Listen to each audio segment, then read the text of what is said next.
این روزا سپری میشه. کل چیز طبق خواست ما میباشه. این همه را به زودی فراموش میکنیم. انشالله. فقط تو با ما باور داشته باش. شاید حالا انجام داده نتونم، اما این کارا میکنم. فقط باید کمی صبر کنی. هرچی که تو بگویی عزیزم، هر قسمی که تو خواسته باشی. فقط با فهمم تو از مستی برام کافیست. اما کوشش کن هرچی زودتر تمامش کنی لطفاً. کوشش خودم میکنم زندگی. یک بار پدرم خوب شود باز تصمیم میگیریم. تو حق بجانه بستی. حالا تحمل یه پاره نداره. باید تا خوب شدنش منتظر بانیم. ما هم زیاد سرت گپ زدم جانم، بدونه که با فامامی ها بشنوم. بسیار سرت گپ زدم اما تو نیست. اما چی کنم دیگه؟ فکر میکنم کسی دوباره بین ما میایه و تو را باز برای همیشه از دست میدم. قلبم دیگه اینه تحمل نمیتونه. بسیار میترسم. نترس. بعد از هیچ کس بین ما آمده نمیتونه. من تا آخر عمر منتظرت میباشم. امی که بگویی منتظرم باش. باز من منتظرت خواهد ماندم. حتما میایم. تو را تنها نمیمانم.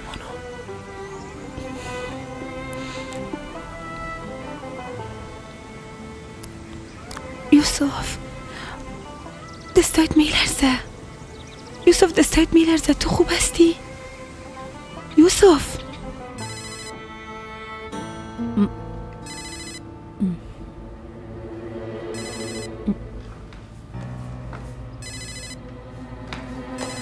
صدای زنگ سلطان خواهر نیست؟ تو با من چی بفهمم؟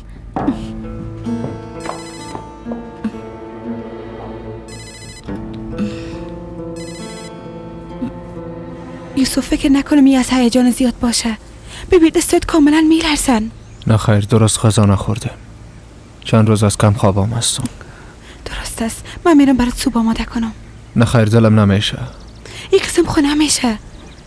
خدا را شکر که تب نداری. صبر کن، عاجل برات آماده میکنم.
بله بادر. تو کجاستی یوسف؟ بسیار به تشویشت شدم. گفتی همراه حمیده مادر هوای تازه میگیرم، بعد از اون گم شدی. ما و مادرم به غذا خوردن رفتیم. بعد از خوب شدن پدرم گفتیم غذا بخوره. خب پس تو راست. کاش که زودتر به من خبر میدادن یوسف. زیاد شما را پالیدم و قصر آمدم، اینجام نبودن. بسیار به تشویشتان شدم. غذا را خورده. چند دقیقه بعد حرکت میکنیم. درست است وقت رفتن پشت ما بیاین که یک جایی به شفاخانه بریم. درست است. وقتی آمده این برات زنگ میزنم باز پایین شو.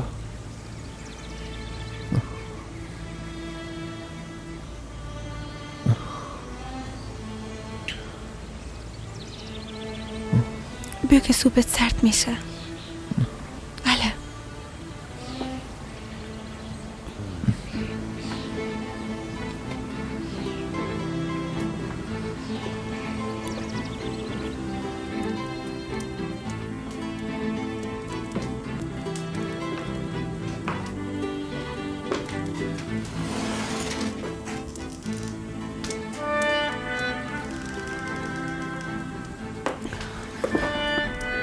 حداقل یکی 2 قاشق بخور. زود باش بخور که سرد میشه. با زحمت شدی اما هیچ اشتها ندارم. فقط 2 قاشق لطفاً یوسف. درست است، به خاطر تو 2 قاشق میگیرم اما باید شفاخانه برم.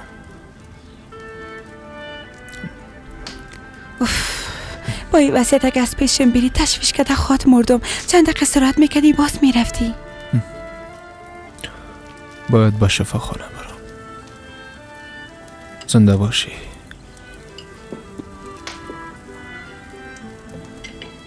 نوش جانت.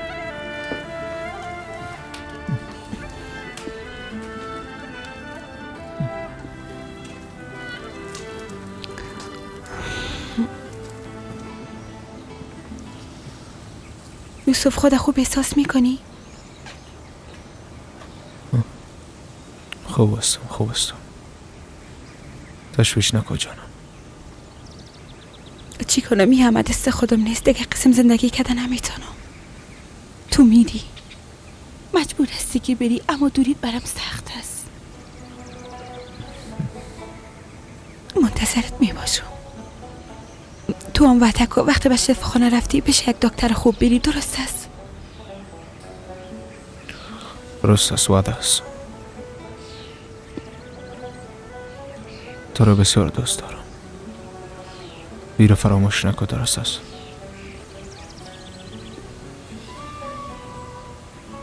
شب دوباره پیشم میایی. میگم ازت نپرسم سرت فشار نیارم اما تحمل نمیتونم. میایم. تشویش نکن. هر چی شب پیشت میایم. غذای شب با هم میخوریم.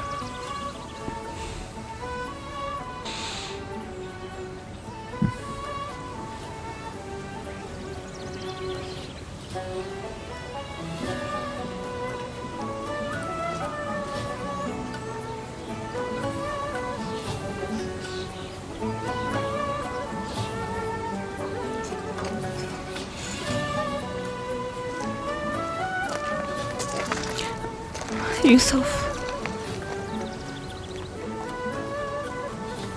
مام تو را بسیار زیاد دوست دارم. تو را بیش از حد دوست دارم. از تمامی دنیا بیشتر دوستت دارم.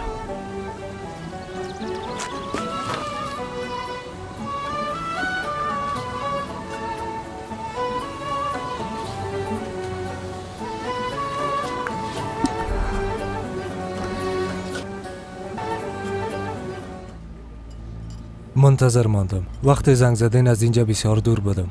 بیشی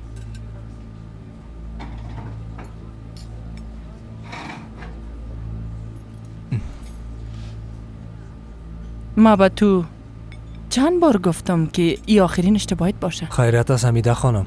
تو خب با چشمای خود دیده بودی. گفتی که هر دوی سوار هواپیما شدن. بله سوار شدن، اما راستش بگو راستش چی؟ مدیر صاحب ما گفتن که وقت ملاقاتتان بسیار کم است.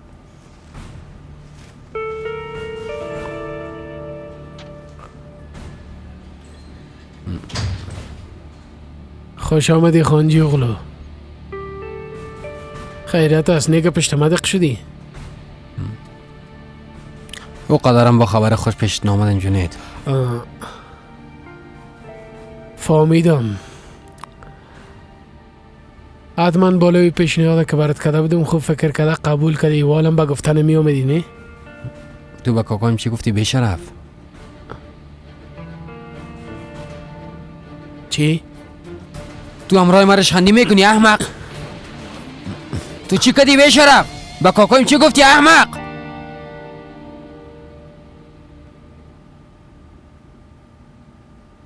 خدا را شکر. خداوند شما را به ما دوباره بخشید. حالا دیگه جگر خون نباش بچیم. میبینی که همه چیز خوب سپری شد. مرا ببخشین کاکا الماس. از وقتی که مادر خود از دست دادیم این قسم درد مرا زیاد میترسانه.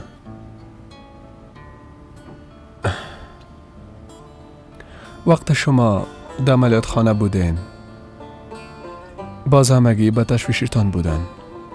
دکترها گفتن که وضعیتش بسیار خراب شده. او وقت بسیار ترسیده بودم.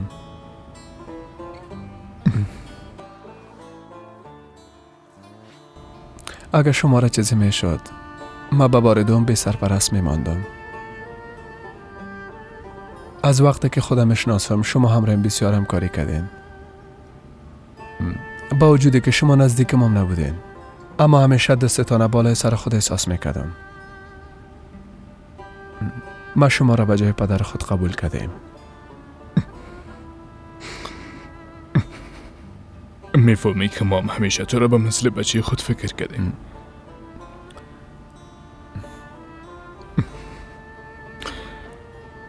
با خون ضرورت داشتیم. خبر شدم که تو بریم دادی. زنده باشی بچیم، زنده باشی. شما چی میگین کاکای الماس؟ کاش که ازی بیشتر کاری برتان انجام داده بتانم. هرچی شما بخواین، هرچی که لازم داشته باشین، من همیشه در خدمتتان هستم. فقط سلامتی تان میخوایم تا دوباره به خانه برگردین.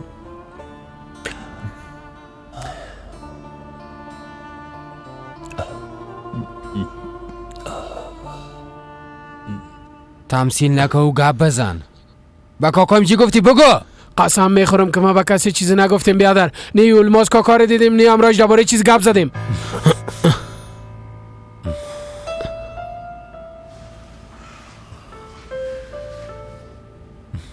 بس او چه قسم از کارهای ما خبر شده ها؟ راست میگی خبر شده. شاید میخواست رو امتحان کنه. به شرف تو همراه ما رشخندی میکنی؟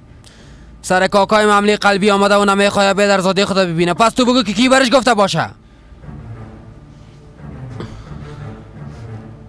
گفتی سرش حمله قلبی آمده؟ خوب حال چطور است؟ خوب است؟ حالا با تشویشو میشه احمق. یا با این فکر میکنی که میموره و پولو تا گرفته نمیتونی؟ با نگه پولی چی محمد بیادر؟ همون پول رو که من برات وعده کرده بودم. باز تو نامردی کرده و پیش کاکایم گفتی؟ حیثیت مرا پیش او خراب ساختی؟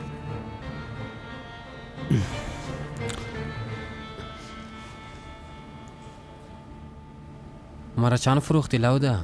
تو از عد خود میگذری محمد خان جوغلو. قبول دارم که رابطه ما کم خوب نیست اما ایره میفهمی که در بین خان جوغلو ها فقط امرای تو گپ میزنم.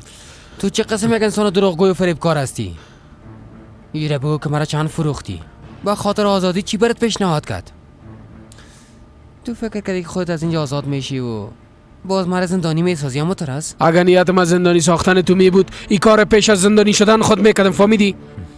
اما در قانون من نمکرامی وجود نداره. اما وعده هایی را که برم دادی کافیست که عملی کنی. دیگه گپ ندارم. فهمیدی؟ چرا راستش برم نمیگی احمق؟ بگو که تا کجا برش قصه کردی بگو. اگه یک بار با الماس خان گپ بزنم قرار داده که در بین ماست فسخ همیشه. فهمیدی؟ به نظرتی خطر قبول کنه میتونم؟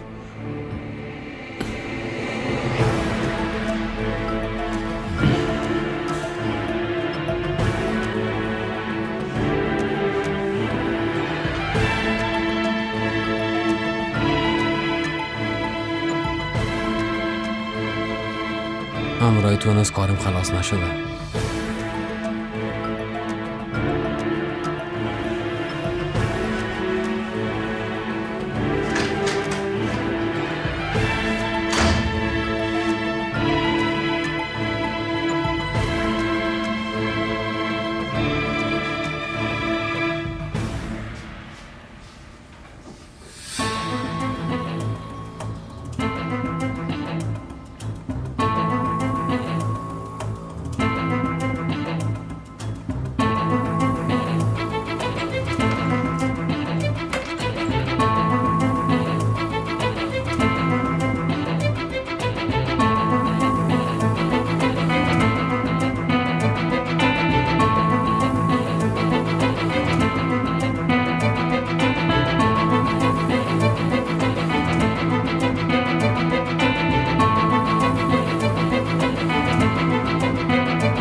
باده جان، خوش آمدین مادر جان. تو چرا دروازه را باز کردی دخترم؟ دگرها کجا هستن؟ ما بسیار به تشویش شما و یوسف بودم. کجا رفته بودین؟ در موتر کمی به هواخوری رفتیم. در شفاخانه بیخی دلتنگ شدیم دخترم. یعنی به غذا خوردن رفته بودین؟ آی بلی از خدا دخترم، در این وقت اشتهاست کجا میشه؟ اما حال از گشنگی به حال خود شدم. مادر جان یوسف چی شد؟ دوباره به شفاخانه رفت دخترم. مادر او خو گفت اول پشت من میآید، در موبایل خمی قسم در گفت. این وقت اعصاب کی آرام است که از او باشه ها؟ وقت درا یادش آمد بازت من پشتت میآید جانم. مادر از من خود چیز را پنهان نمیکنه نه؟ ما چی را از تو پنهان خود کردم باده؟ ها؟ حالا برام اجازه بده که یک دو لقمه غذا بخورم. با خدا بسیار وضعیتم خراب شده، به حال خود شدم.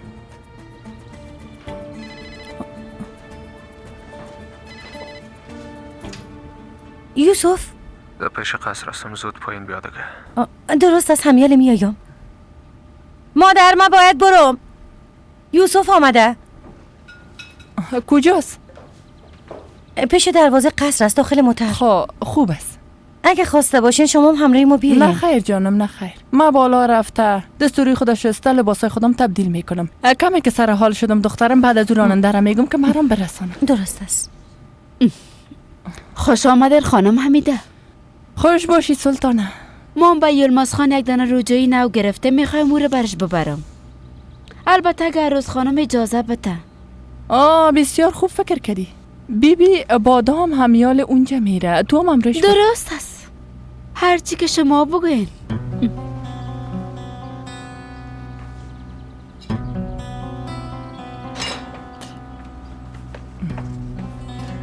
حساب خود خراب نساز. گفتم که سرم میده بد نخوره، گپش قبول کردم.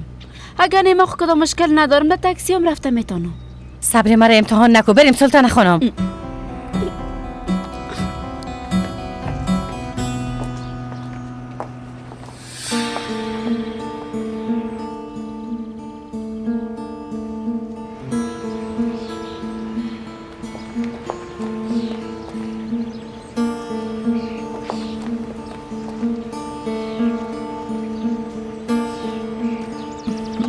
یوسف بچیم، به یلماز خانه یک دانه روجایی نو میبرم، از او خاطر ما امرایتان میرم.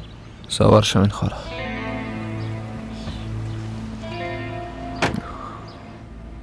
چطور هستی زندگیم؟ کمی خسته هستم. خستگی از چهرهتان کاملا معلوم میشه.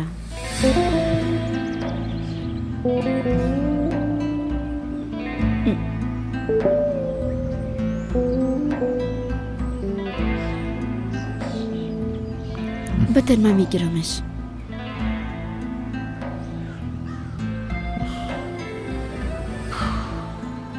دلم باد میشه. حتما چیز سرت بد خورده جانم. که چیز خوردیم.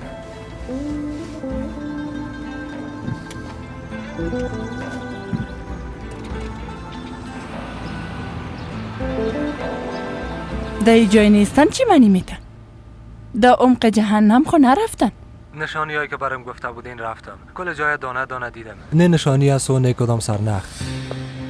معلوم میشد که بسیار وقت از اونجا کسی زندگی نکرده. این امکان نداره. این قسم یک چیز امکان نداره. باید ده یکیش نه ده یکیش حتما می بود. پس او دختره ده کجا پنهان کده میتونه؟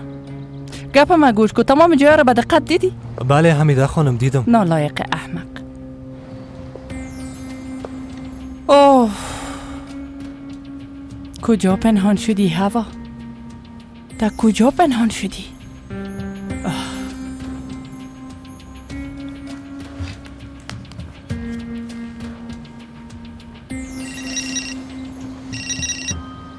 بفرمایین. گوش کن. خانه سر کورم یک بار دیدی؟ درباره اونجا خواه ما برام چیزی نگفتین. اوف چوب باش احمق، چوب باش. خوب گوش کن که من برات چی میگم. حالا در خانه تابستانی دوباره برمیگردی. گپ ما فهمیدی؟ در دان دروازه چند دانه کلید است. از بینشان کلید بند آبیش بیگی، فهمیدی؟ ها؟ بعد از اون نشانی را که برات میگم میری.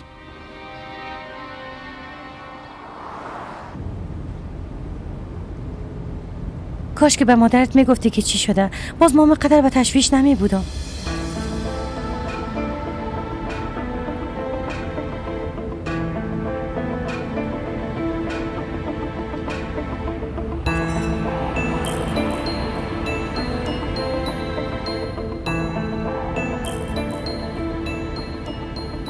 زندگیم اگه بار دیگه اتو شد حداقل با من یک پیام روان کن. بسیار به تشویشت میشم.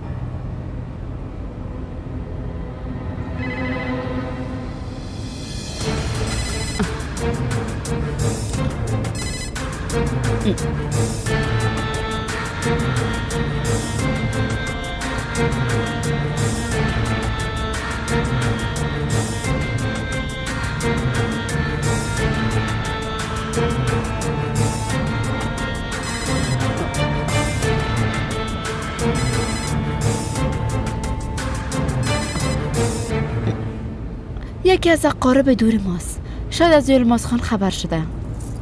بله. سلام، چطور هستین؟ حتما درباره یلماز خان خبر شده. ما مهمیال ده معترضم امرای یوسف خان پیششون میرم. مرا چی به موضوع خانجی اخلوها تو گپ مرا گوش کن. سر یلماز خان حمله قلبی اومده بود. کل ما را ترساندن اما حال خوب هستن. چی؟ حمله قلبی؟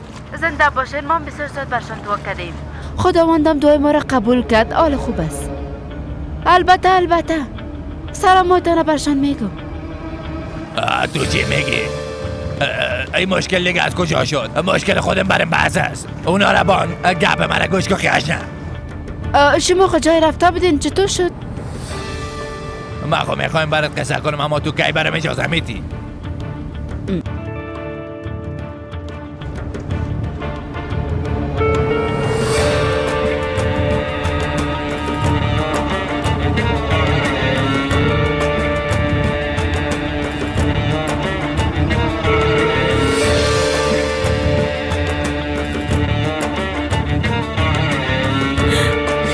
متوجه باش.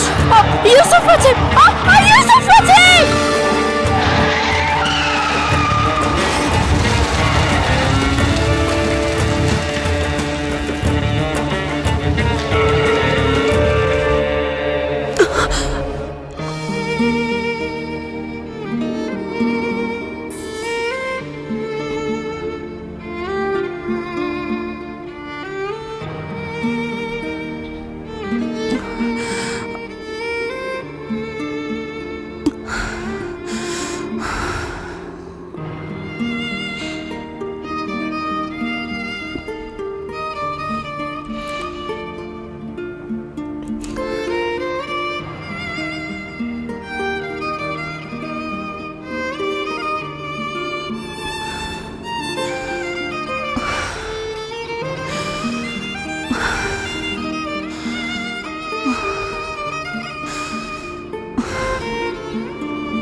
Nereden çıktın sen ya?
مریض ضربه دیده، خون ریزی داخل داشته میتونه، نبضش بسیار پایین است. فشارش هم در حال پایین رفتن است. او خانم دگام زخم جدی برداشته، به خاطر دیر رسیدن گروه نجات بسیار خون ریزی داشتن.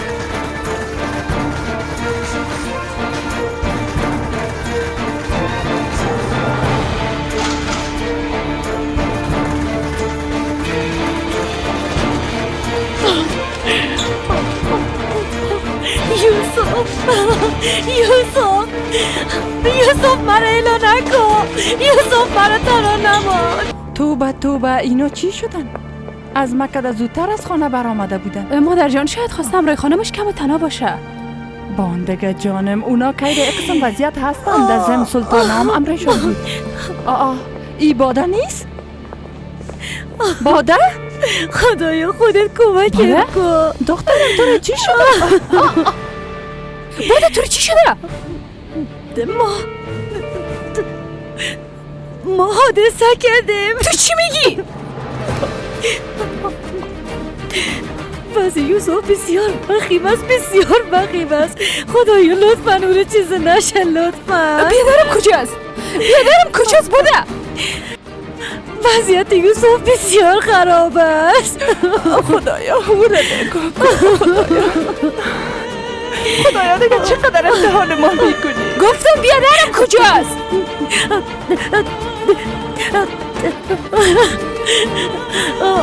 دو تا عملیات هست. ما چی گناه کردیم خدایا؟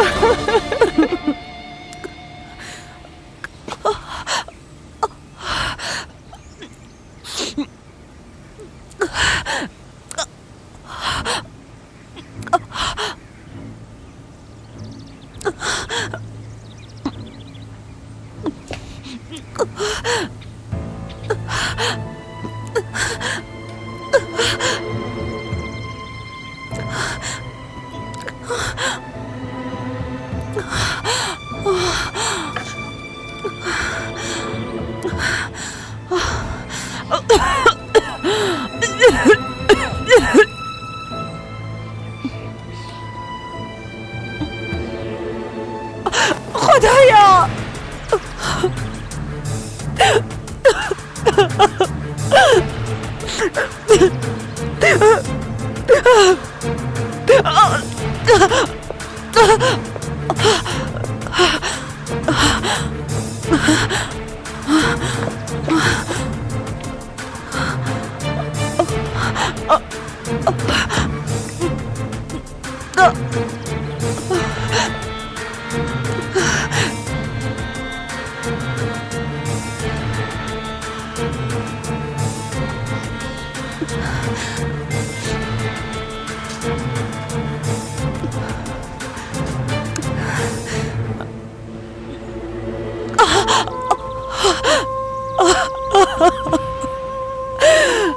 بس است دیگه، از من چی میخواین؟ بس است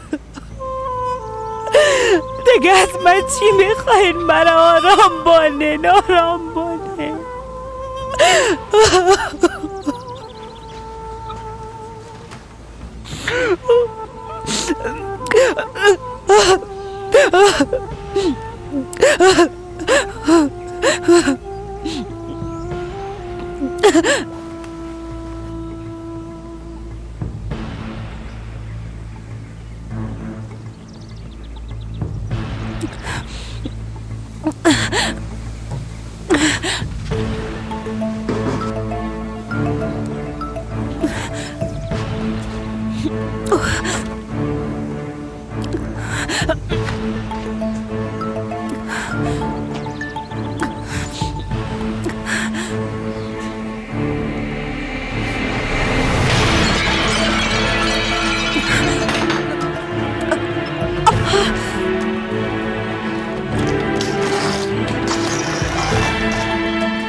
صدای من میشنوی؟ خدایا اگه صدای من میشنوی، هرچی درده که کشیده با او زن 1000 برابرش رو بده.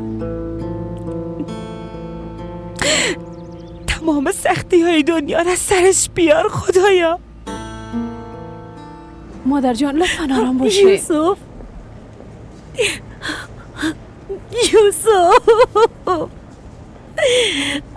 یوسف مادر جان یک دقیقه اجازه بدین.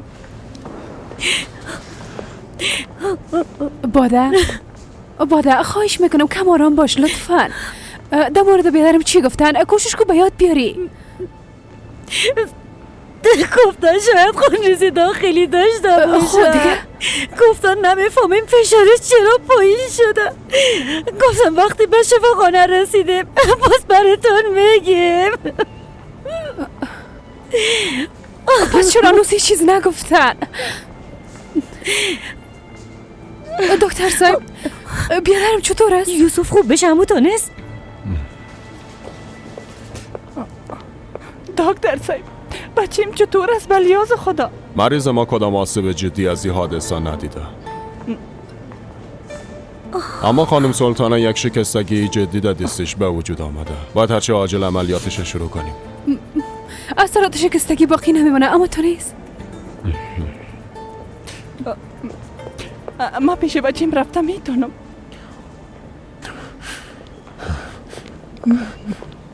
باده؟ خانم بیادر دخترم آی حسن چطور یعنی؟ یوسف کجاست؟ یه امکان داره؟ خوب است خدا را شکر. خوب است تشویش نکن. بی از او همیالا خودم پیشش میرم. یک دقیقه فکر کنم غلط درک کردم. شاید حادثه یوسف خان خطرناک نبوده، اما فعلا تکلیفش کاملا جدی است. یعنی چی؟ نظر به معاینات انجام شده فهمیدیم که او فقط یک گرده داره. بله. با یک گرده به زندگی عادیش ادامه داده میتونه، اما متاسفانه این گردش کم کم فعالیت خود از دست داده. فکر کنم این گردشان به خاطری که زیاد فشار سرش آمده قسم شده. شما چی میگین؟ چطور امکان داره؟ فعلا او را به دیالیز وصل میکنیم، اما این وضعیت تا مدت زیادی دوام نمیکنه. باید هر چه زودتر گردشان را تبدیل کنیم.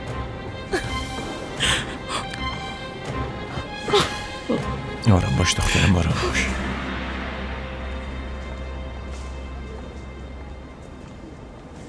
دا جان ما پنسو تیغه نگیرین فهمیدین؟ اما دستتان شکسته. چی فرق میکنه دختر؟ اینه بستهش کردین بنداجان پیچ کردین، دیگه چی میخواین کنین؟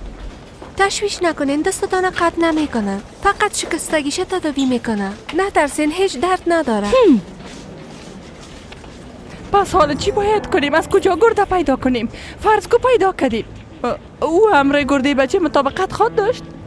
مادر جان باید فهرست گرده ها را یک بار ببینیم. گپتان درست است، اما مریضای زیادی در او فهرست نوبت گرفتن. به نظر من اول کوشش کنین خودتان پیدا کنین. مقصدتان چی است دکتر صاحب؟ یعنی یکی از نزدیکایتان باید گرده خدا بته. یعنی هر کس که بخواد این کار کده میتونه؟ نه خیر، باید دیده شوه که مطابقت داره یا نه. به نظر من به او فهرستم یک بار مراجعه کنیم. شانس خود امتحان کنین، اما باید بگویم که هر قدر عجله کنین بهتر خواهد بود. وضعیت یوسف خان واقعا جدی است. از خانوادهشان اگه کسی رضایت داشته باشه امکان مطابقت بیشتر است. قسمی خطرم کمتر خواهد بود. از مرا بگیرید. ما جان خدا فدای بچیم میکنم. مادر جان شما تکلیف فشار دارین، در ضمن تازه عملیاتم شده. دخترتان حق به جانب است. بیا زود این قسم مواقع نسل جوان ترجیح داده میشه. خب ما چقدر وقت داریم دکتر صاحب؟ متاسفانه وقت زیادی نداره.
همین سیروم که خلاص شود باز دکتر معاینه‌تون میکنه. بسیار خوب. در اتاق مراقبت جدی و هم کاملا تنها. بسیار خسته شدیم دخترم، اما یه وضعیت ادامه نخواهد داشت. مرخص شده و دوباره پیش خانوادیم خود رفتم. شما مقبه جانب هستین. وقتی اتفاقا پشت پشت واقع میشه انسان مورال خود از دست میده. اما خود جگرخون نسازین. تازه عملیات شدین و دیگه ای که یوسف خانم صحتمند است. یوسف چی شد دخترم؟ او چیزی شده که باید خوب شود؟ راستش اما فکر میکردم که شما خبر دارین. یوسف چی شده بگونی دخترم؟ من متاسف هستم. اگه این موضوع را از خانوادیتان بپرسین بهتر خود بود. دخترم یوسف چی شده؟ چرا جواب نمیتی؟ بالا یوسف خان به خاطر ضعیفی گرده شوک آمده. امروز برش دیالیز نصب کردن.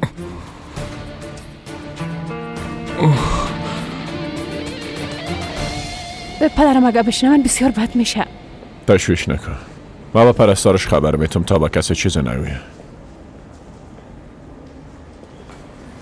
هم وقت کم است. ام گردی مرا قبول نمیکنن. اگه بچه من چیزی شوه بدونی او زندگی کده نمیتونه.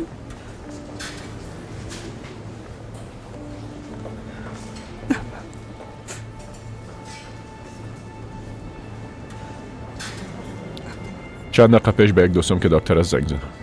او فهرست انتقال گرده را بررسی میکنه. در ضمن در شفاخانه سر میزنه. امی که معلومات به دست آورد بر ما میگه. زنده باشین. اما هر دقیقه لحظات از عمر بچیم کم شده میره. چرا از من امتحان نمیکنن؟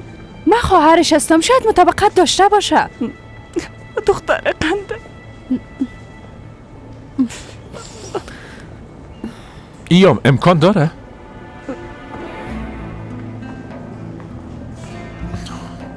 یعنی این قسم به خبر تصمیم گرفتن نمیتونیم. باید کمی فکر کنیم. اول باید ببینیم که بدن توان ادامه دادن با یک گرده را داره یا نه. اول ما منتظر باشیم تا فرسته ببینیم. یک رای برش پیدا خواهد شد.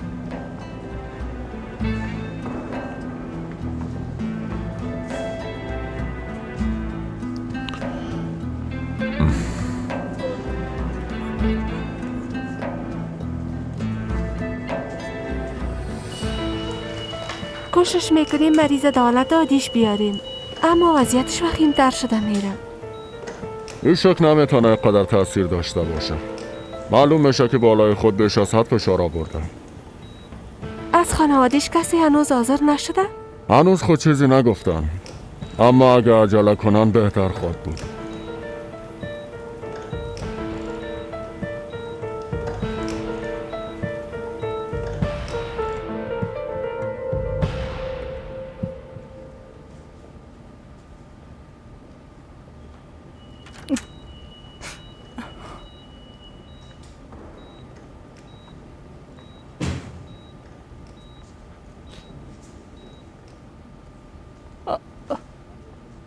خبر شده دخترم؟ کاکا حسن همراه اشخاصی که در شرکت و فروشگاه هستن گپ زده. هیچ کدومشون حاضر نیستن که ای کاره کنن. نمک حرام ها. خدا میفهمه یوسفم در حقشان چقدر احسان کرده باشه. اما زندگی است که بیبی کسایی که زیر دستش کار میکردن حال ازش روی گشتاندن.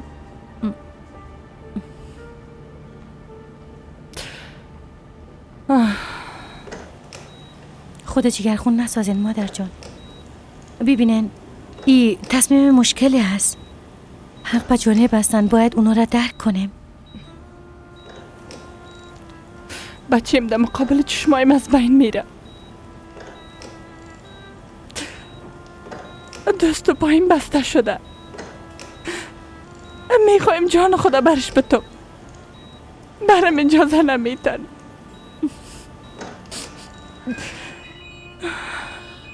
ایران موندیم که چی کن. این قسم نگوین مادر جان.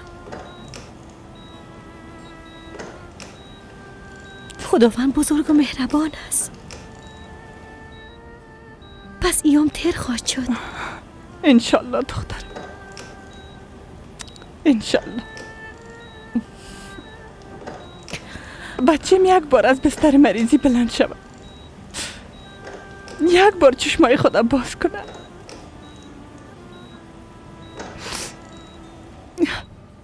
بگویم مادر جان تو را بخشیدی.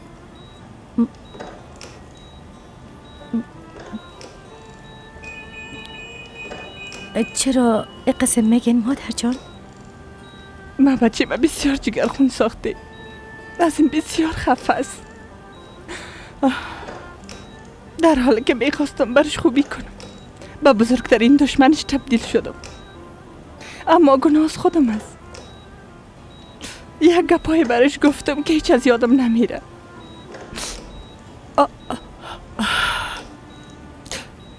کاش که گنگه میشدم، کاش که گنگه میشدم او گپاره برش نمیگفتم. مادر جان شما با هم گفتگو کردین؟ چی شده میشه با من بگوین؟ یوسف خبر شده که هوا زنده است. چی؟ یعنی چی؟ شما چی میگین مادر؟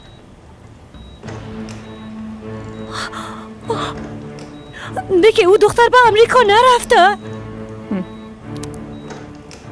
نرفته، مثل همیشه بازم ما را فریب داد. ای کافی نبود که آمد و به یوسف خود نشان داده، همه چیز برش دانه دانه گفته. یوسف هم دیوانه شده، آمد و از این حسابش پرسید که چطور ای کار کردی. باید بگویم که او همه کوشش ها بیفایده بوده دخترم.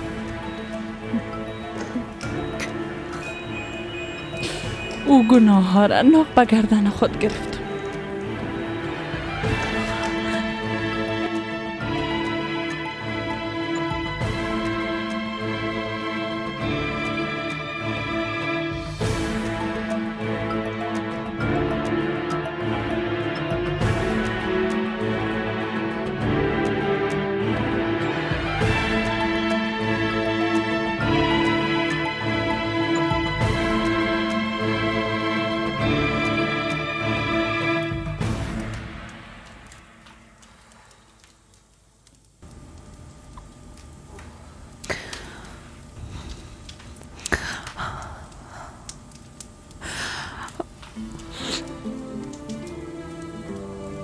شماره را که شما دایر نمودید فعلا در دسترس نمی باشد. لطفاً بعداً کوشش نمایید.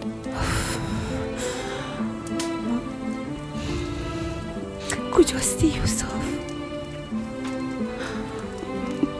کجاستی؟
بله؟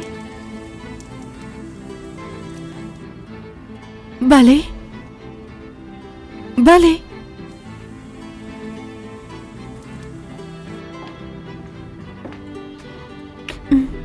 شماره را اشتباه کردم. بله؟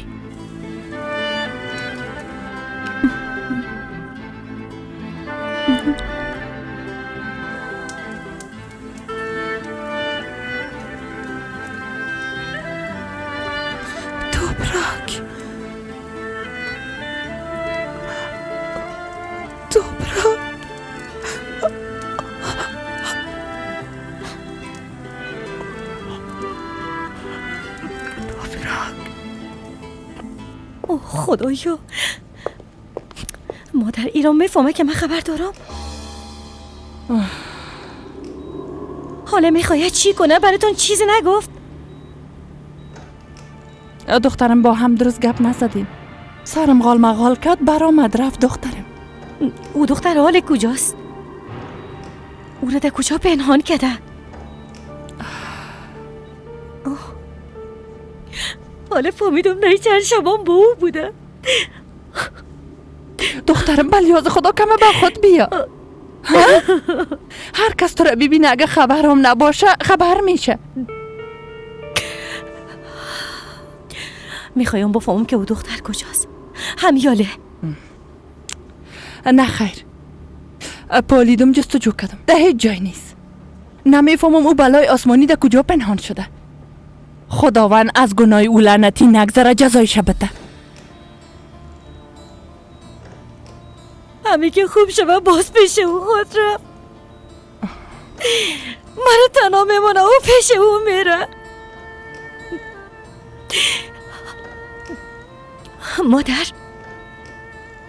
مادر جان لطفا قسم خاموش نباشین یک چیز بگوید.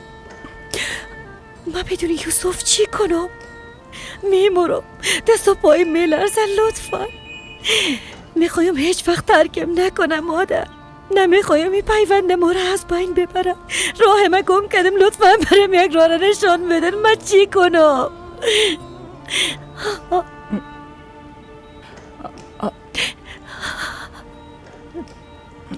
راستش یک راه وجود داره.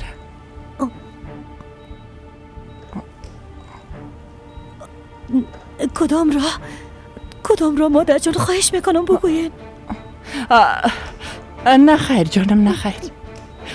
فکر احمقانه است. همه قسم در ذهنم آمد دیگه. نه خیر مادر جان خواهش میکنم آزار میکنم برام بگوین چی در فکرتان است. نه دخترم گفتم که نمیشه. کسی که اونجا خوابیده بچه‌م است. تو هم دخترم هستی. این کار کده نمیتونم. نه خیر فکر احمقانه است. فراموشش کن. من به خاطر یوسف هر کاری کده میتونم. هر کاری که باشه لطفا برام بگوین.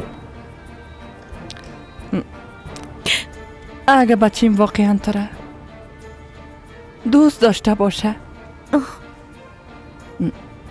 باز هیچ وقت ایلا کده نمیره. اگه گرده خدا به بچیم بتی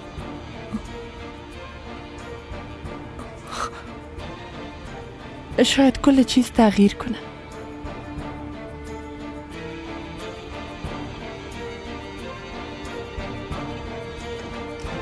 شاید تو را هیچ وقت ترک نکنه.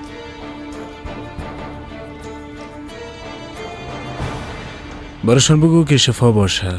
حادثه تازه اتفاق افتیده، از این خاطر به شفاخانه نرفتم. باز حتما با عیادت یلماز خان و یوسف خان خواهد آمدم خواهر. درست است عادل بیادر، برشان میگم. به خواهرم سلام برسان.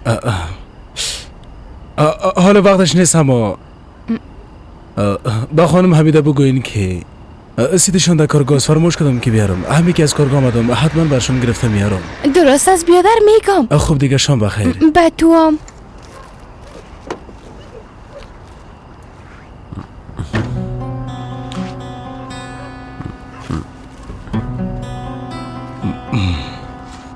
ما برات نگفته بودم که دیگه دایی دور بر نبینمت لوده.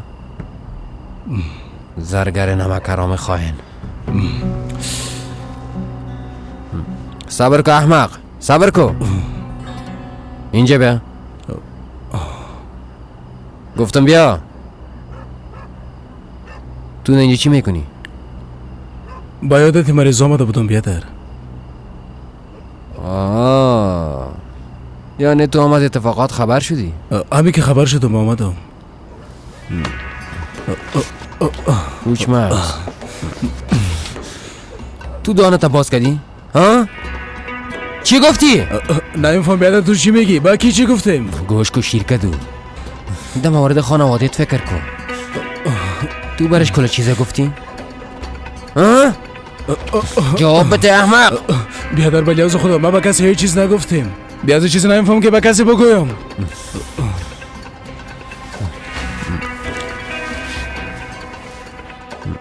حال رنگ تگم کن. حالا دیگه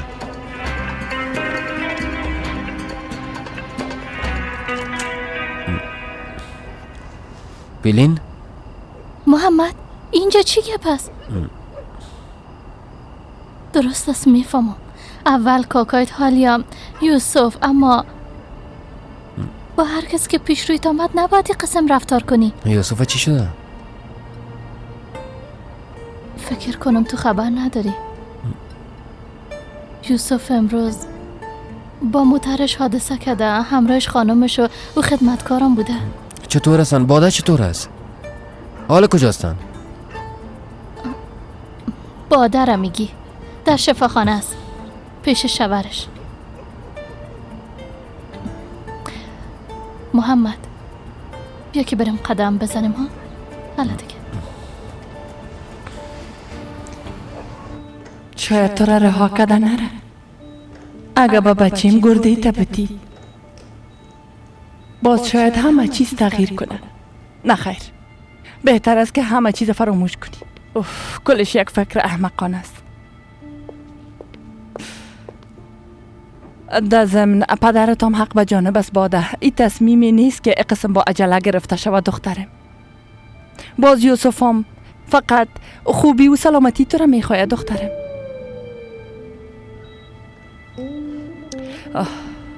مادر به هر صورت اگه ای کار کنی بازم تضمینی وجود نداره.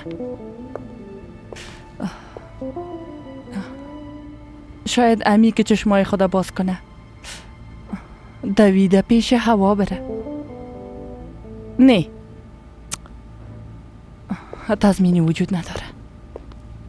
مادر من تصمیم خدا گرفتم. گرد خدا به یوسف میتم.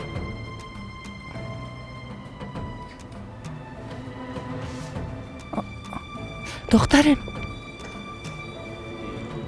وقتی که ای تصمیم گرفتی دیگه هیچ راه برگشتی وجود نداره.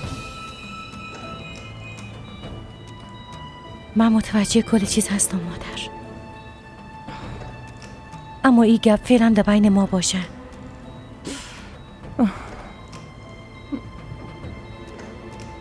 مادر شما امروز به من دروغ گفتین. ای که با یوسف به غذا خوردن رفته بودین و بینتون هیچ مشکل نبوده. اگه امروز این حادثه رخ نمیداد، اگه این اتفاقات نمیفتاد، زنده بودن هوا را از ما پنهان میکردن. دخترم،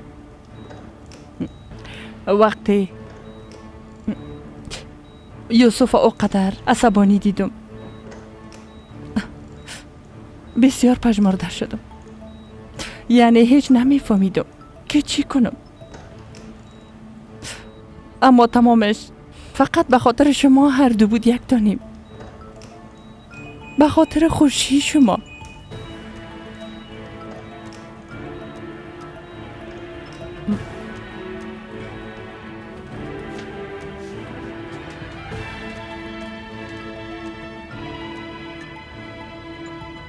دیگه درباره من فکر نکنه.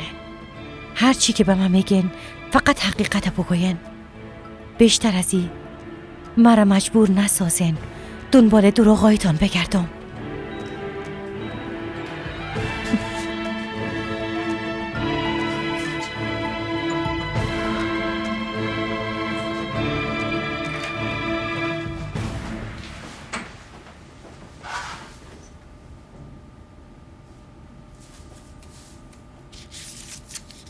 برشان مسکن تزریق کردن. تمام شب راحت خوابیده. نتایج ماینشم خوب است.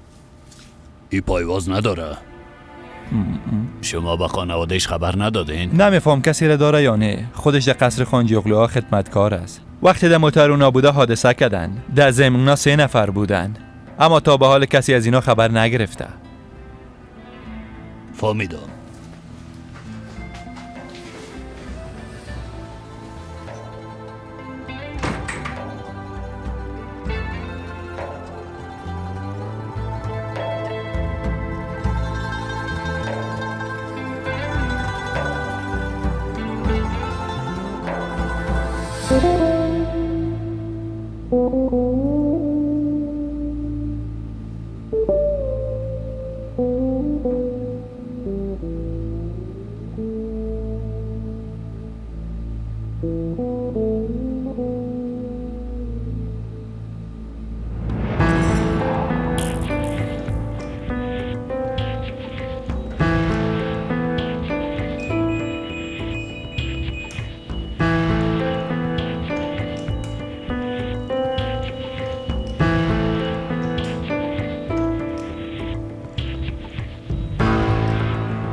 خانم باده، به خاطری که در خانوادهتان مریضی شکر موجود است از شما گرده گرفته نمیتونیم.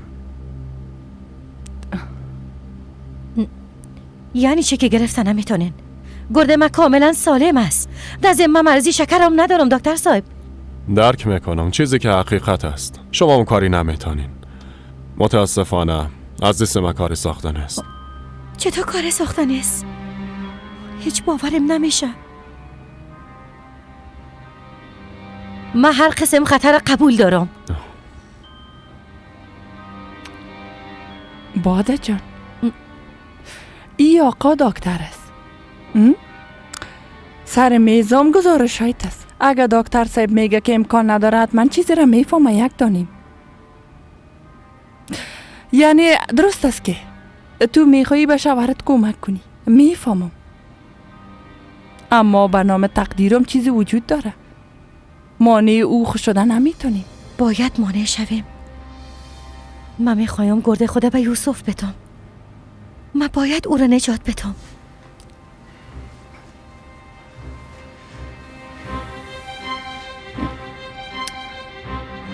بیا که چند دقیقه بیرون بریم، کم هوای تازه بگیریم.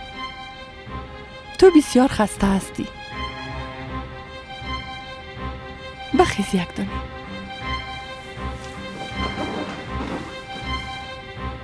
تشکر دکتر. قابلش نیست. بیا جانم بیا.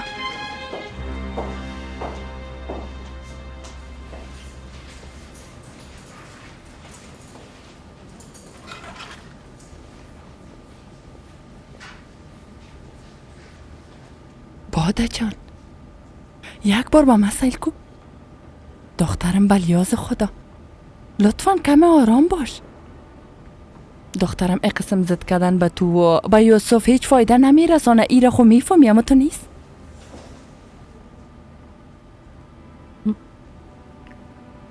باید یک راه حل وجود داشته باشه.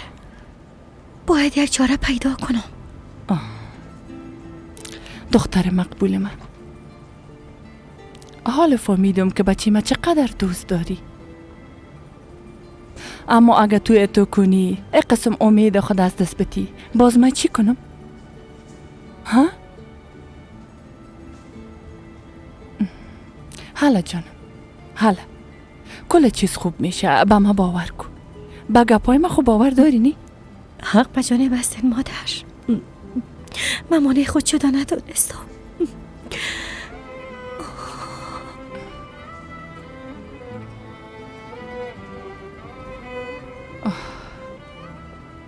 من یک بار یلماز خانه میبینم. به خاطر این اتفاقات پیشش رفته نتونستم. چند دقیقه پیش رفتم اما خوابیده بود. تو خوب هستی؟ خوب هستم، خوب هستم. درست است. حالا یک دانیم.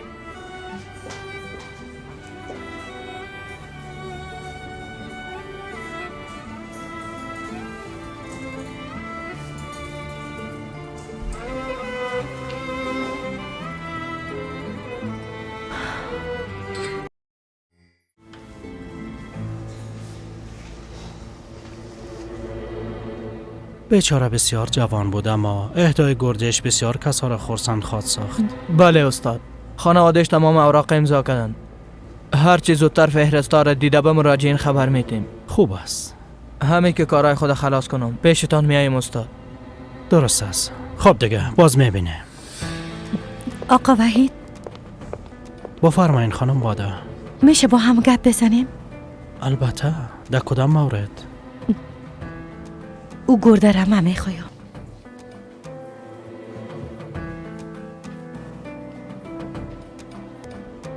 امروز بسیار خوب معلوم میشن پدر جان. از رنگ روی چهره‌تان کاملا پیداست. خدا را شکر روز بر روز صحتتان خوب شده میره. تو یک قسم فکر میکنی؟ البته پدر جان، معلوم است که شما صحتمند شدین. اما یوسف بیادرت او چه قسم خوب خواهد شد؟ منور مادرت خوب اما هیچ چیز نمیگه. لطفا تو بریم بگو وضعیت بیادرت فعلا چطور است؟ برش گرده یافتین یعنی دخترم؟ بسیار کوشش کردیم پیش از اینکه شما خبر شوین موضوع را حل بسازیم.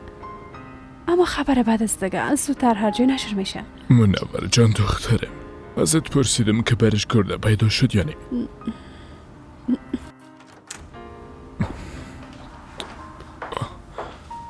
حالا چطور هستین یلماز خان؟ خدا را شکر خوب هستم دکتر سعید. خانم شما تا ختم معاینه بیرون رفتم ایتانه. درست است.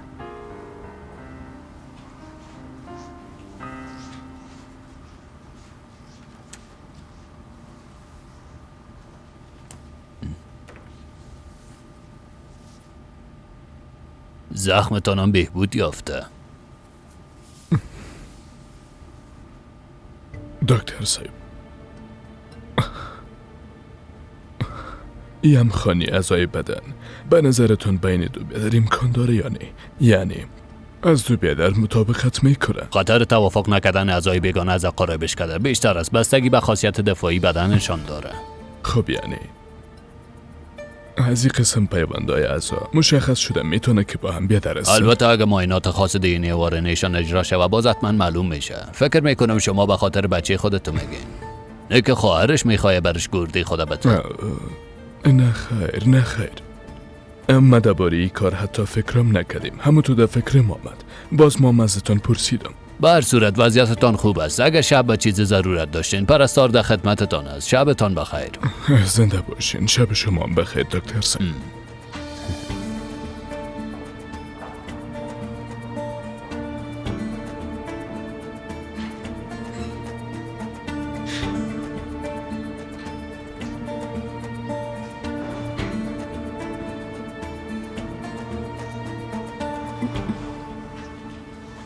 شما خوب هستین پدر جان؟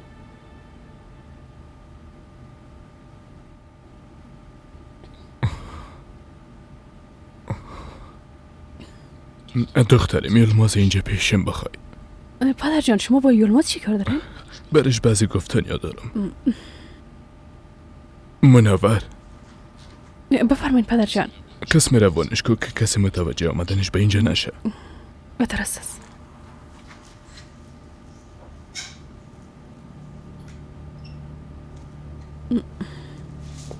پدر بیدار است؟ بله بیدار است. ای جانم، چی حال داری؟ یک دانیم بالاخره بیدار شدی؟ میفهمی که چندین بار همراه یوسف به دیدنت آمدم اما آرام استراحت بودی جانم. مادر پدرم از مشکل یوسف خبر شدن.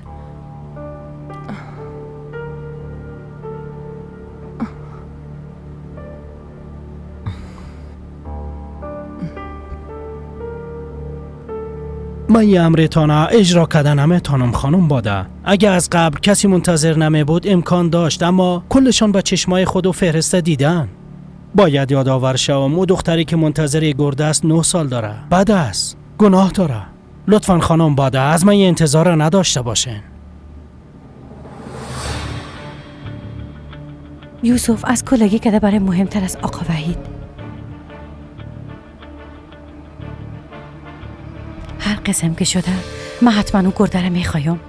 ما از عهده ای کار برآمدنم تانم، لطفاً سرم فشار نیارین. از تمام کمک‌های سابقتون که به خاطر خانواده ما انجام دادین مطلع هستم.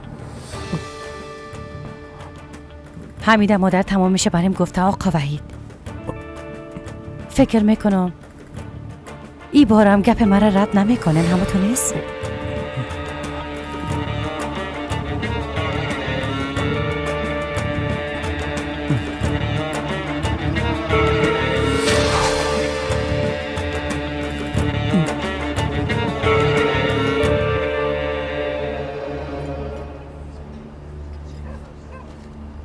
اگر یک انسان 40 بار بگویی که دیوانه هستی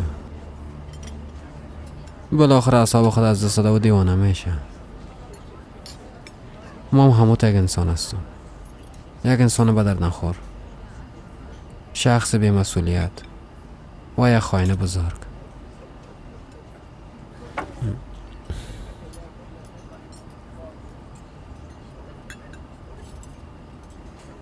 حتی از دوران طفولیت گلگی یوسف تشویق میکردن و در هر کار آفرینی برش میدادن، اما توجه هیچ کسی به ما نبود. آلود شفاخانه بستر است. نه دلم میشه پیشش برم و نه به خاطرش جگر خون هستم، چون یک آدم بدی هستم.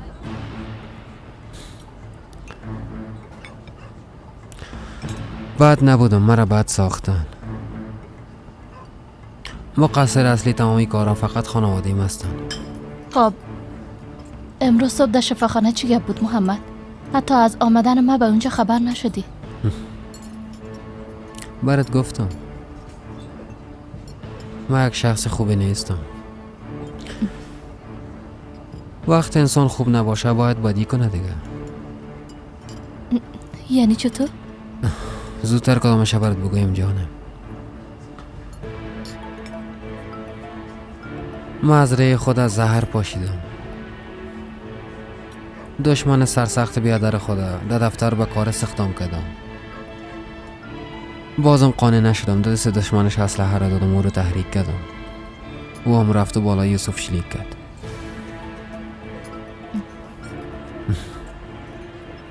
بسیار جالب است نه؟ از گپایم ترسیدی؟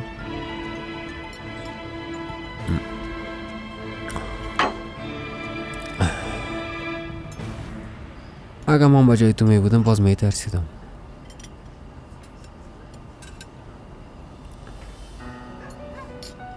حالا دیگه از پیش چشمایم دور شو پلین. حالا دیگه برو. پیش از اینکه به من بیشتر نزدیک شه و قلبت کثیف شه، لطفاً مرا تنابانه برو. اما تو چرا خواستی که او بمره؟ فقط به خاطر که خانوادت او را بیشتر از تو دوست داشتن؟ این گپای دلیل شدن هم میتونه که تو بد شوی. تو بسیار یک دختر هوشیار هستی پلین.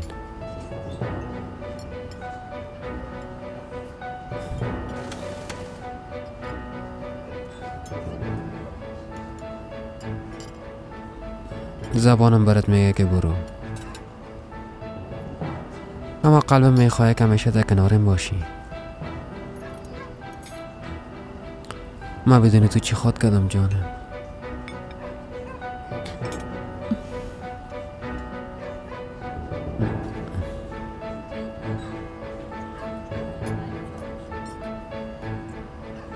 ما میخوایم همیشه در کنارت باشم، به خاطر که عاشقت شده.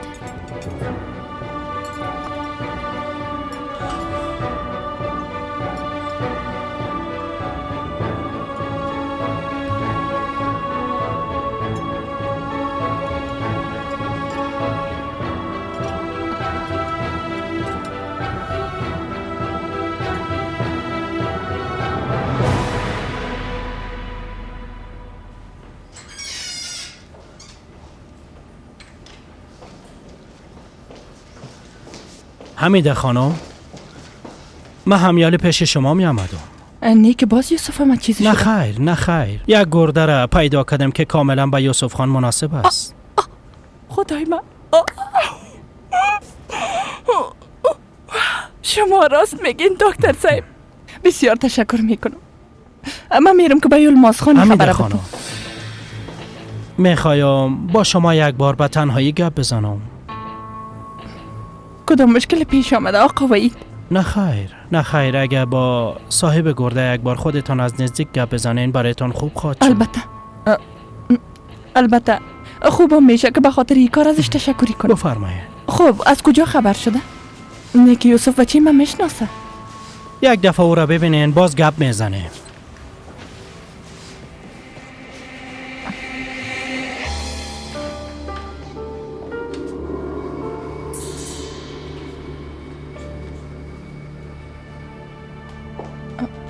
باده؟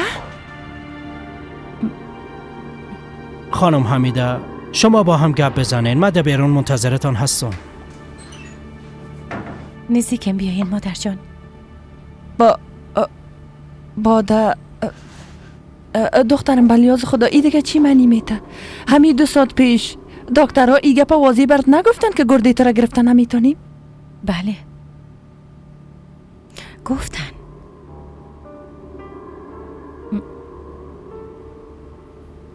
بیازو او گرده از من نیست مادر جان. ما او گرده را از یک شخص دیگه خریدم. از این گپ تنها ما و شما خبر داریم. یوسف و دیگرها باید فکر کنن این گرده از ما است. خوب خواه هست، اما ای چه قسم میشه؟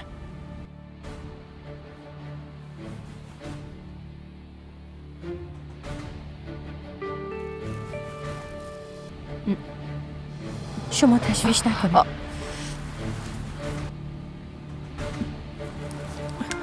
ما همه چیزا پیش از پیش سنجیدیم. اما تو ای همه را چطور انجام دادی؟ تمام اینا را فقط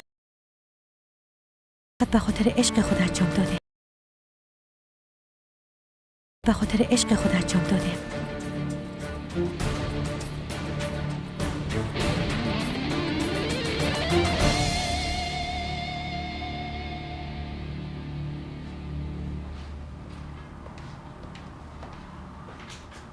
کاکای الماس مرا خواسته بودین، در قصر بودم، همین که خبر شدم عاجل خود رساندم. چطور هستین؟ خوب هستم بچیم، تشویش نکن.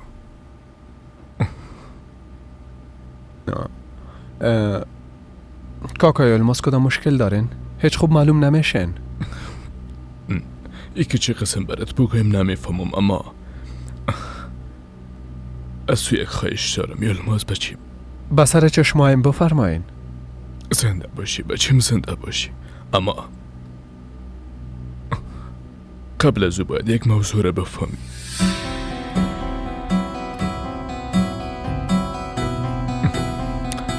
تو با خدای من دیوانه خود شدم. تو چطور این کار کردی دخترم؟ چطور تونستی این قسم یک بلا را سر خود بیاری باده دخترم؟ من براتون گفته بودم به خاطر به دست آوردن یوسف هر کاری که باشه انجام میدم. بله قبول گفته بودی. این اندازه دگنی با خدا حتی فکرشم کده نمیتونم. خب به هر صورت از هوا کدام خبر دارین؟ نه خیر، نه خیر، خدا جزایش بده دختر احمق. کل جایم میپلم اما پیدا نمیشه. ببینین مادر جان، من مسئولیت خود انجام دادم. حال نوبت شماست. هر چی زودتر او را پیدا کنین. قبل از به هوش آمدن یوسف هوا را پیدا کرده کاری که لازم است انجام بدین. درست است، درست است دخترم. تشویش نکن. با خدا آدم باید از تو بترسه. بله همونطور است. ما میرم که به طلعت زنگ بزنم. خوب گپ است.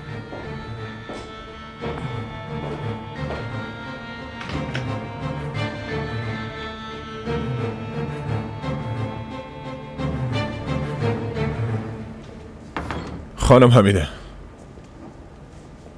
چیزی را که شنیدیم درست است؟ آقا جلال باور کنین که ما هم همیال از این گپ خبر شدم.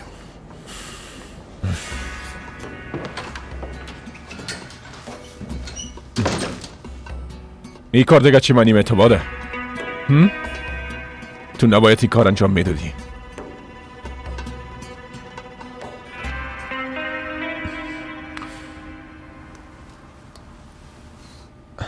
کاکای الماس باز فشارتان بلند شده. اگه خواسته باشین امروز استراحت کنین، هر گپه که دارین فردا بگوین. نه خیر، میخوایم همیاله برات بگویم تا کمی راحت شوم بچیم. بیازو تو امروزی که به قلب خود به تنهایی حمل کرد. یلماس خان، خدا را هزار بار شکر یلماس خان. میفهمین یک گرده مناسب به یوسف ما پیدا شد. حمیده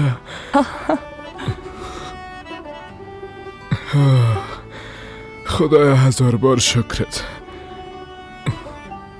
خانم از کجا پیدا شد؟ کی گرده خودت؟ باده وقت از وضعیت شوهرش خبر شد بدون کدام شک و تردید گرده خدا به بچی ما داد. ها به خدا. چطور یعنی؟ حمیده نه که تو دختره به این کار مجبور ساختی ها؟ آی یلماز خان در هر کار مرا مقصر فکر میکنی. هر دویشون اولادایم هستن. من چطور این کار کده میتونم؟ دختر خودش تصمیم خود گرفته. به خاطر که مانی کارش نشه ما را هیچ خبر نداده. چی بوده؟ من خو از این گپای چیزی را نفهمیدم. بالاخره یک تصمیم آسان خو نیست که به تنهایی بگیره، اما خداوند ازش راضی باشه ما را خوش ساخت. خداوند ازش راضی باشه. راست میگی. تو اینجا چی میکنی یلماز بچه؟ ما او را پیش خود خواسته بودم به خاطر پرسیدنی که میخواه به یوسف گرده خود بتایانه. شما با خاطر امی گپ قد تشویش داشتن کاکا جان. ما به از بعد از رفتن از پیش شما میخواستم با خواست خود پیش دکتر برم. خداوند از راضی باشه یلماز بچه.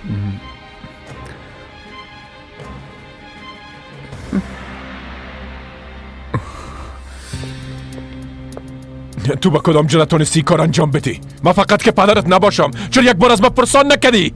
فقط که اگه ازتون میپرسیدم برام اجازه میدادین. البته که اجازه نمیدادم. من پدر تو هستم.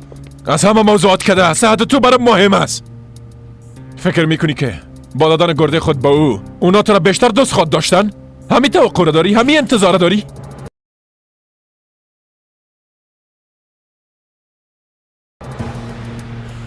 بس است دیگه. شما هیچ چیز نمیفهمین. ببینین اگه نمیخواین من از دست بدین پس به تصامیم زندگی ما مداخله نکنین. پس دیگه پس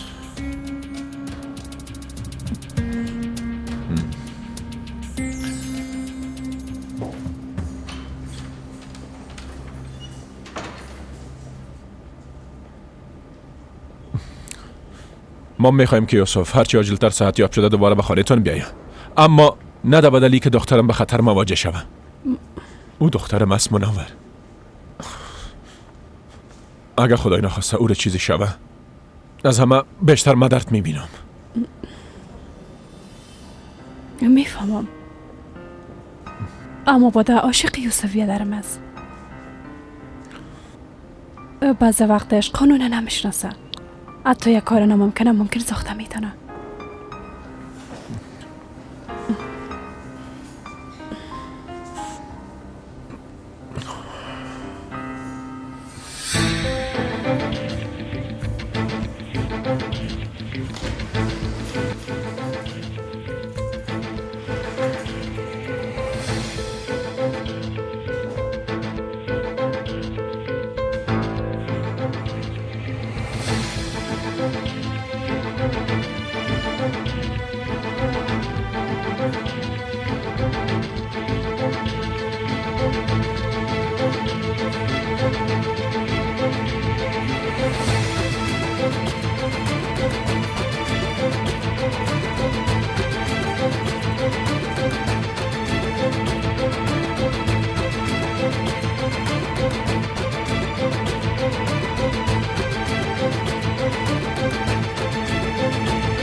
خانه کوهستان هم دیدی؟ دیدم خانم حمیده، اما اونجا نبود. خب پس تو این کار فراموش کن. بیکاری نالایق. پولتون فراموش کن. من کس دیگه را پیدا میکنم. گوش کنی که دیگه هیچ وقت خدا برم نشان ندی. فهمیدی آقای طلعت؟ چیزی را که گفتین من انجام دادم. این کار شما بی‌عدالتی است. چقدر زحمت کشیدید این کار.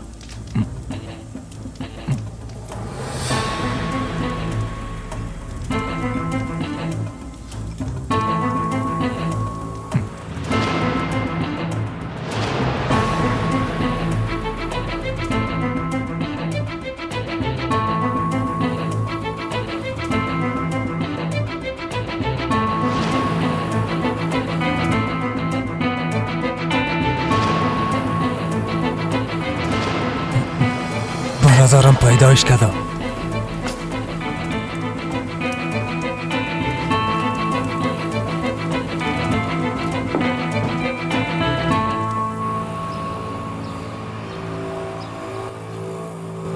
ما بسیار بد هستم پلی، بسیار بد هستم و همگی ضرر میرسم. واقعا که بد هستی خانجی اغلو. بیبی برای چقدر خسته ساختی. ما بسیار بد هستم.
یوسف بچیم، خدا را 1000 بار شکر یک دانیم. بیبی بالاخره چشمای خدا باز کردی. چی شده؟ چی شده مادر؟ ما همیالا باید برام. بلیاز خدا بچیم، تو چی میگی؟ صبر کو، کجا میری؟ ما باید همیالا برام. نه از عملیات خلاص شدی جانم، هیچ جایی رفتن نمیتونی. چی شده؟ یک حادثه بزرگ پشت سر گذاشتندی بچیم. همه جای شکر است که اثرت بخیر تیر شد بچیم. خب دیگه به خاطر او حادثه گردید کاملا آسیب دیده بود یک دانیم. دکترها گفتن اگه دیگه گرده پیدا نشه باز از بین خود رفتی. اما خدا را شکر، خداوند ازش راضی باشه. بادرم میگم بدون کدام تردید تصمیم خدا گرفت و گردی خدا برات داد. از برکت عمو دختر تانستی دوباره چشمای خدا باز کنی قند مادر خود، فقط از برکت خانمت.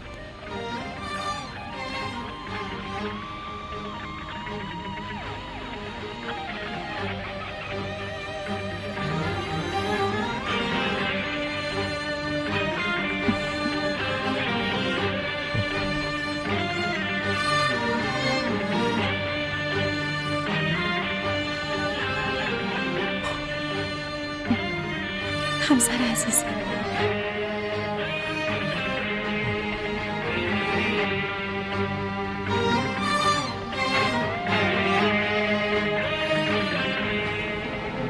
گرده چی؟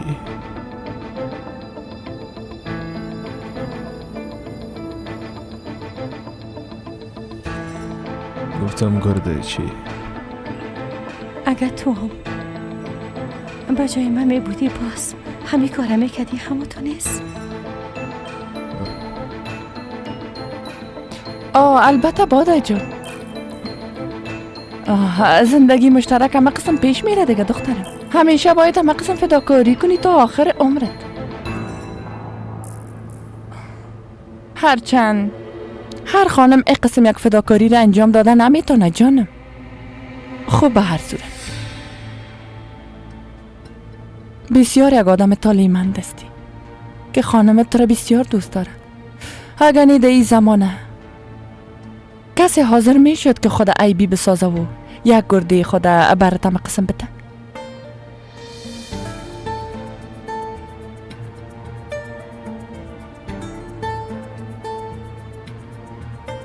میفهمی که این کار غیر ممکن است.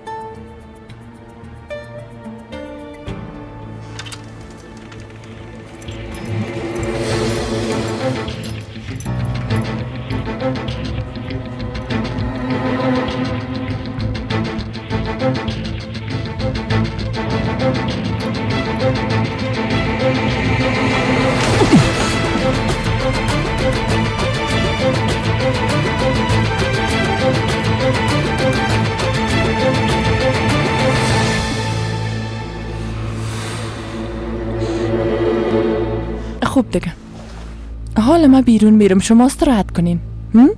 هر دویتان بسیار یک خطر بزرگ است پری کدین یک دانایم. با چیزی خود ضرورت ندارین نی؟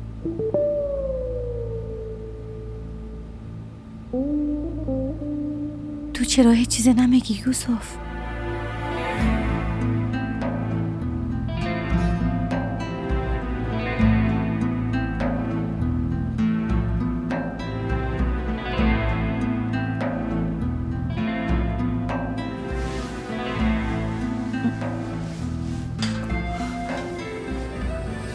با چیزی ضرورت داری بادا دخترم؟ لطفاً مرا به اتاقم ببرین. من میرم که دیگه پرستارا رو خبر بدم. میخوایم استراحت کنم مادر جان.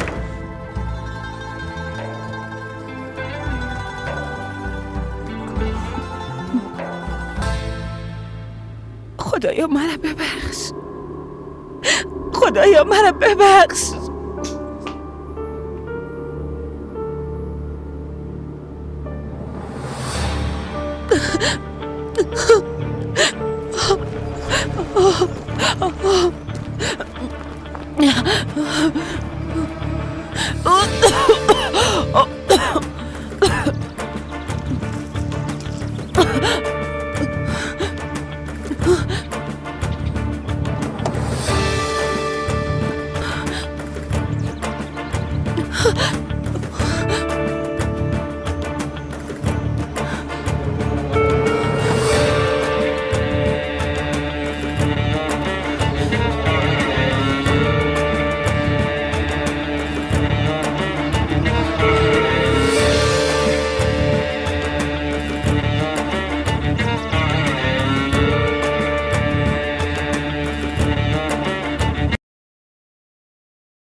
باده جان بلیاز خدایی و تاقای جداگانه دیگه از کجا شد دخترم ها؟ باید حال در کنار یوسف می بودی، نباید شورت قسم تنها می موندی. خواستم کم تنها باشم، فهمیده شد که هر دوی ما به استراحت ضرورت داریم. اگه به چیزی ضرورت داشتین فقط ایمی تو مرا فشار بتین من میایم. درست از دخترم تشویش نکو، باز من صدایت میکنم.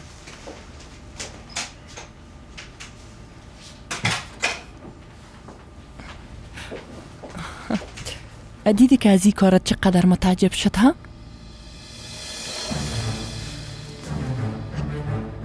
دهن خدا باز کده هیچ چیز گفتن نتونست. شما چی میگین ها؟ اگه هم دستتان نمی بودم حالا مثل احمقا باور میکردم. فقط که نشنیدم همی که چشمایش باز کرد نام او را گرفت. بلیازه خدا دختر او وقت که خبر داشت ها؟ بیچاره بیهوش ده جایش افتاده بود، اما وقتی که موضوع گرده را فهمید باز. اما بازم هیچ چیز تغییر نکرد. هنوزم تمام فکرش طرف او دختر است. من گرده خدا برش دادم اما او حتی یک بارم طرفم سیل نکرد. آفرینت بادا دخترم، با خدا آفرینت. برات گفتم میرم که بچه‌ام به حال نبود. بعد از او هم تو زد کده با جدا ساختن اتاقایتان خفگیره به میان آوردی. به خدا بیچاره حق داشت که خفه شود.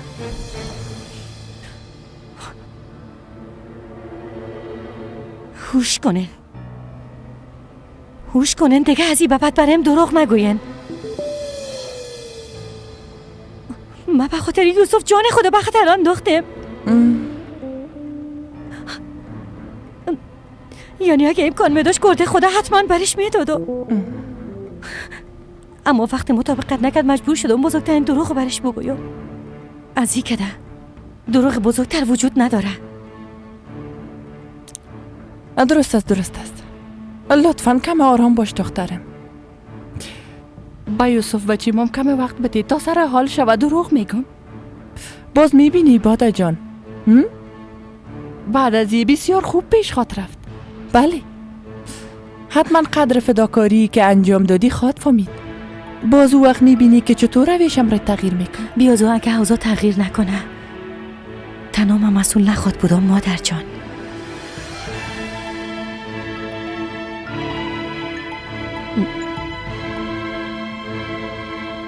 هرچی نباشه فکر نجات دادن یوسف شما بریم گفتین بیاد خدارین. همی برتان خوب خواد بود که درباره تمام برنامه‌های بچه‌تان پیش از بهش معلومات بگیرن.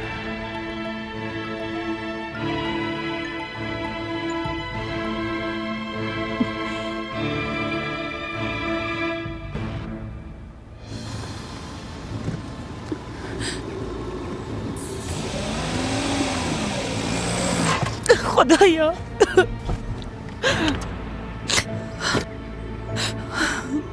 اول برکه فشار بته، حالا موتور روشن ببین حالا روشن شد. حالا دیگه ریدی بنداز تا موتور حرکت کنه.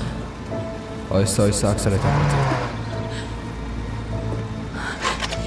بده. خدایا این لعنتی چرا روشن نمیشه؟ خدایا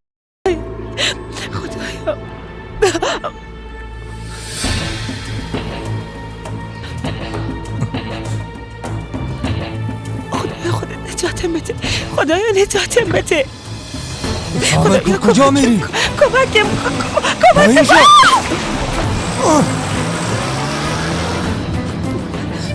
لعنت به این قسم شانس من. اما این بار از دستم فرار کردن نمیتونی.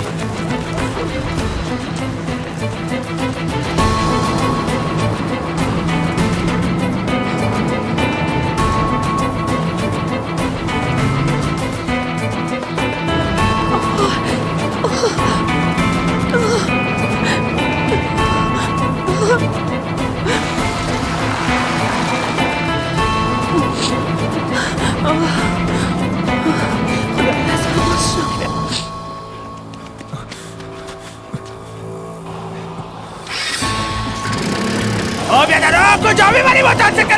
در خانه خودشم استانچه گفتم. خدا من تو را لعنت کنه حمیده، لعنتت کنه.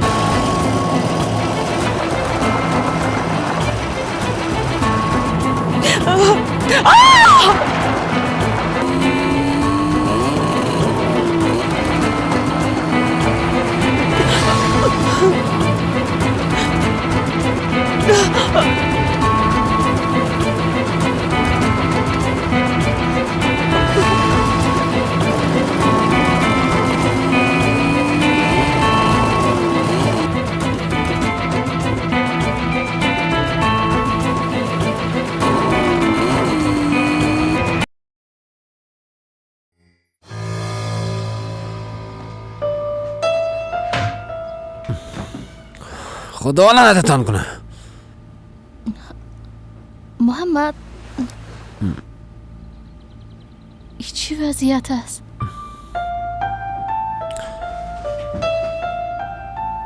محمد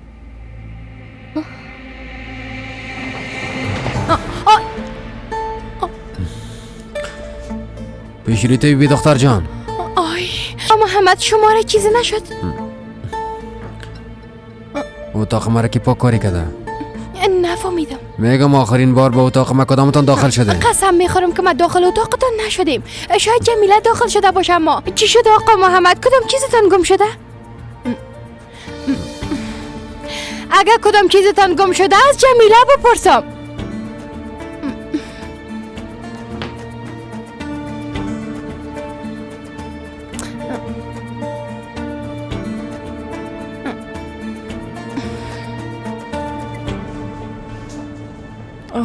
خدای بزرگ تو برم صبر و حوصله بدی.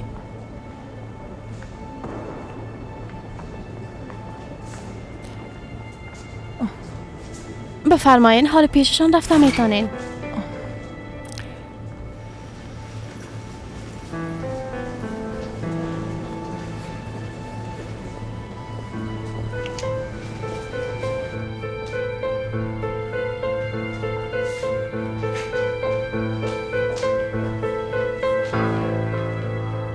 بچی چطور هستی؟ کمی خوب شدی؟ یک دانیم؟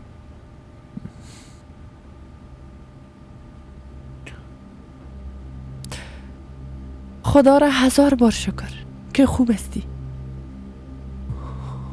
ای که حال خدا خوب احساس میکنی و آهسته آهسته جور میشی تمامش از برکت باد است. ایره خوب میفهمینی؟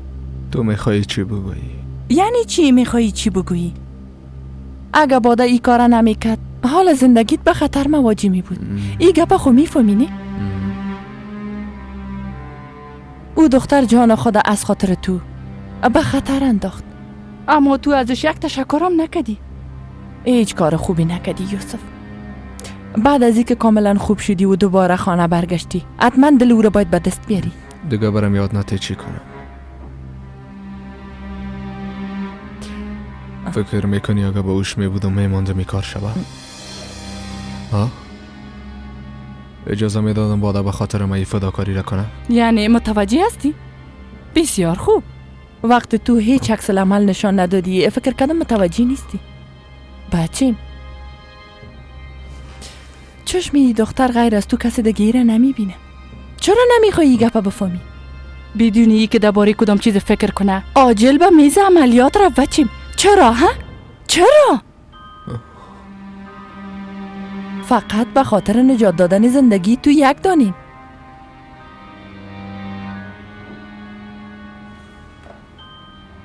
آنجا اغلا بسیار مشهور هستن، بس چرا یک گرده پیدا نشد؟ شاید ایام حکمت خداوند باشه. اعضای بدنتان با همدیگه موافقت کرد. در هر کار یک خوبی وجود داره. یه خوبی و حکمت مفکوره شما نباشه.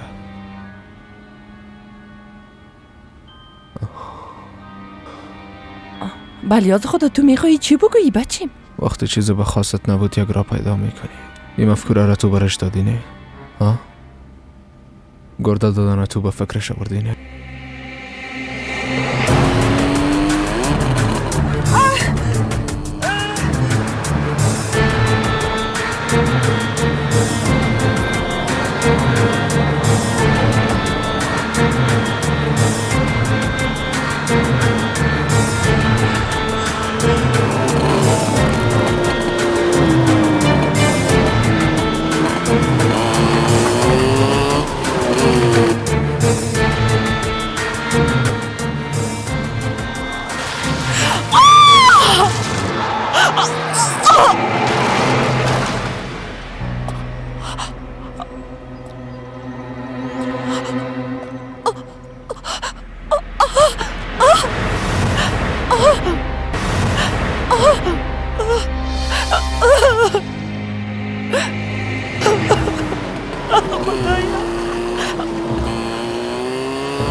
هی صبر کو شور نخوری. اگه یک قدم دیگه برداری میفهمم امروز چی کنم.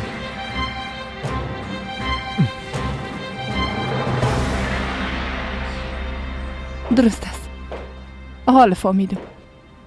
فقط یک گناه کردیم سر ما قهر استین. حال هر کس سر ما گپ میزنه. باز چی شده مادر؟ چرا قدر قهر هستین؟ هنوزم میگی که چرا قهر هستم بلیاز خدا؟ ها؟ تو مرا به چی کار متهم میسازی؟ با خاطر که از شما هر کاری ساخته است. تو با من چی گفته میری یوسف خان؟ یک بار خوب فکر کو باز گپ بزن. باده کدام طفل خورد نیست که او رو به ای راضی بسازم یوسف. ای از نیت پاکش است، از نیت پاکش. فهمیدی بچم؟ بلیاز خدا بچم چی میکنی؟ شور نخو. آی نواز عملیات بر اومدی، چرا اینقدر بی توجه هستی؟ بس از دیگه مادر، خسته شدم. من فکر میکنم شاید از همه چیز خبر داشته که با خود میگم نه این قسم کار امکان نداره. یعنی چی بفهمم؟ حتما تو را دوست داره این کار کده، به خاطر که تو را از دست نده. اما خدا را 1000 بار شکر که نه از موضوع هوا و نه از زنده بودنش خبر است. در ضمن میخوایم یک گپه برات بگویم. باده به خاطر خوب شدن چی کارهایی که نکرد یوسف. اما سر همو هوایی که تو حساب میکنی بچیم، هیچ وقت تو یک کار برات نمیکنه. فهمیدی؟ هیچ وقت نه. به هر صورت بهتر است که دیگه یادش نکنی. تو باید مدیون باده باشی، باید حقش ادا کنی. فهمیدی؟ دیگه کدام رایم نداری.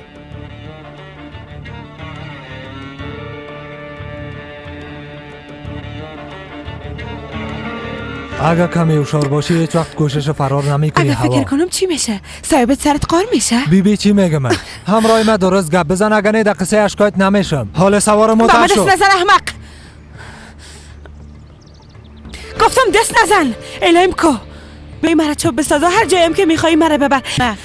زیاد گپ نزن سوار شو. مرا نترسان. اگه وجدان میداشتی امره می قسم نمیکردی. سوار موتر شو لعنتی. خدا من لعنتت کنه. حالا